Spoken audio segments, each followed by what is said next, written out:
Good morning, students. Today we're going to discuss on Ampere circuital law. So the statement is like this: the line integral of magnetic field intensity, that is H, around a closed path. Look at the integral. I have shown what I have shown. This is a closed path. Is exactly equal to the direct current enclosed by that path. This is similar to that of Gauss law.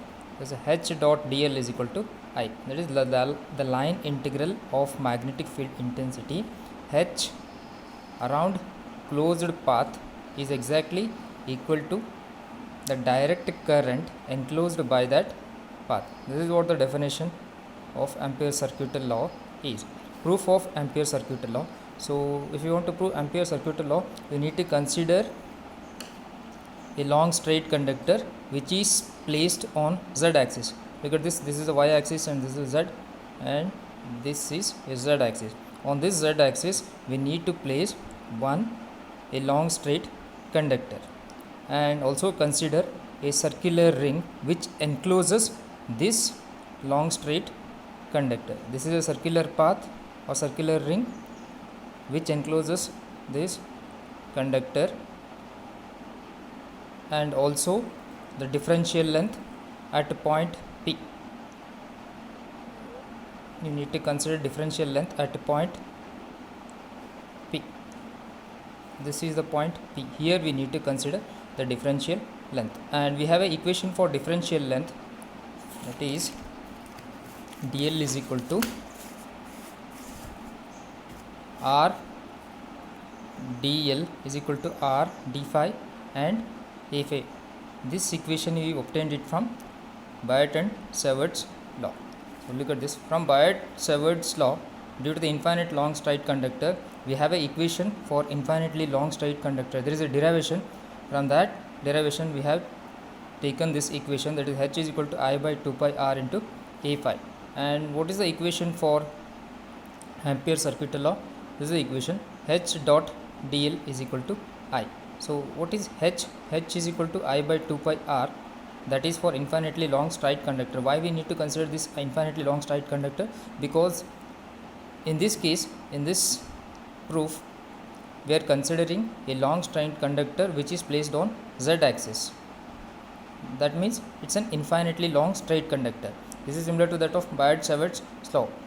There also we are going to consider a long straight conductor on z axis. Here also we are considering the same. That's why H is equal to I by 2 pi r into a phi. So H is equal to I by 2 pi r into a phi, and dl, this dl is equal to r d phi a phi. You just substitute in place of dl, so you will get I by 2 pi r will get cancelled. Here your r and this r will get cancelled. Remaining is I by 2 pi into d phi. Next, integrate h dl over the entire closed path. If you integrate over entire closed path, so what is the integral term for closed path? 0 to 2 pi. It's a 360 degree. Circle is 360 degree. That's why we are taking it as 2 pi.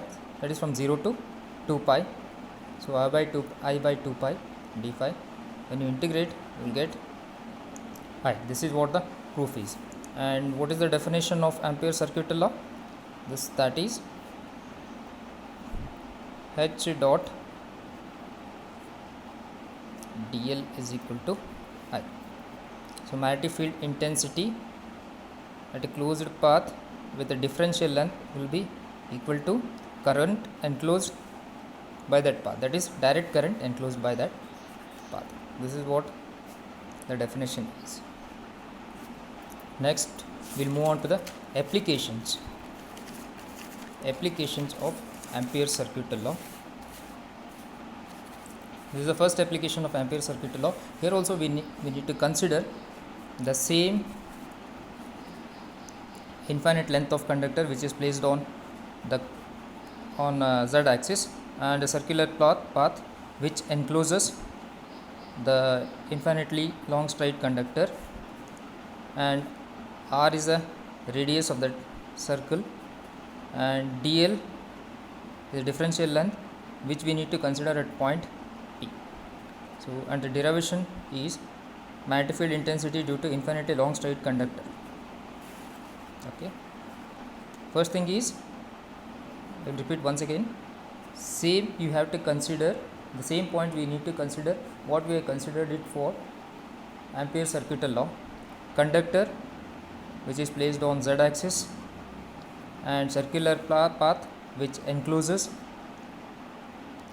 the conductor, differential length at point P. So these are the points we need to consider to define or to derive long straight, infinitely long straight conductor. So H is equal to H phi A phi. Look at this, H is equal to, for this H is equal to H phi A phi because H magnetic field intensity is in the direction of A phi. That's why we have written it as A phi with H phi. H is magnetic field intensity, H phi is which relates with the phi, and dl is equal to r d phi A phi. Already we are having this equation, so you just have to substitute in the main equation. H dot dl is equal to, H is H phi A phi, H is equal to H phi A phi, and dl is equal to r d phi A phi. In place of H we substitute H phi A phi, and in place of dl we substitute r d phi A phi. So then you will get H phi r d phi. A phi dot A phi you will get 1. Dot product of A phi dot A phi will be 1. So this is the equation. H dot dl is equal to H phi r d phi. So according to Ampere's circuital law, we have an equation that is closed integral of H dot dl is equal to I. So for closed integral or closed path, limit is 0 to 2 pi. H is what? H phi r d phi. H dot dl, H dot dl, already we obtained that equation. H dot dl is equal to H phi r d phi. So H phi r d phi is equal to I. So you take H phi r outside, so integrate d phi. If you integrate d phi you will get phi, so that is 0 to 2 pi. If you want 0 to 2 pi, so when you integrate that, when you apply the limit, so you will get H phi r 2 pi is equal to I. Therefore H phi, that is in the direction of A phi, is equal to I by 2 pi r. Hence magnetic field intensity at point P is given by I by 2 pi r into A phi, that is in the A phi direction. So this is what the application of Ampere's circuital law is. Thank you.